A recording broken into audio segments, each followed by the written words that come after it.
When part 2 is brought into operation, section 5 of that act gives the president the power to make emergency regulations.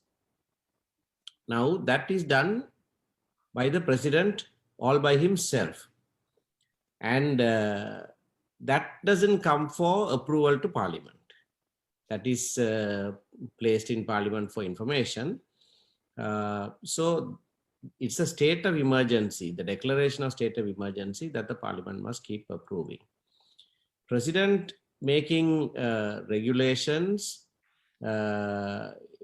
is not subject to parliamentary review, but if it is overbroad, if it is doesn't meet the objective, etc., for various reasons, that, or if it violates fundamental rights, it can be challenged in court.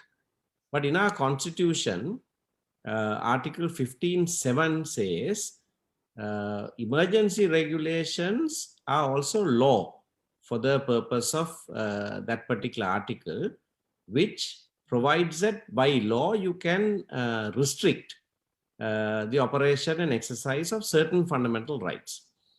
And in Article 155 of our constitution, the place of emergency regulations is very clearly spelled out. It says it will override all ordinary laws and is subject only to the constitution. So you are then giving the president a carte blanche, as it were, president the power of legislation making, law making power into his hands, where he can then start making law. So our country, of course, has had a long history of emergency rule. From 1971 onwards, we've had emergency rule with intermittently that being relaxed and so on. So we know how emergency regulations, offenses declared under that, how they have been utilized, how people have been kept incarcerated for long years without charge. All of that follows. But this time round, the way it was done itself is a bit curious, because the president did not announce to the country that he is bringing the country under emergency rule, as is normally done. Nor was a promulgation a pure and simple declaration of emergency. The Gazette notification is a convoluted one.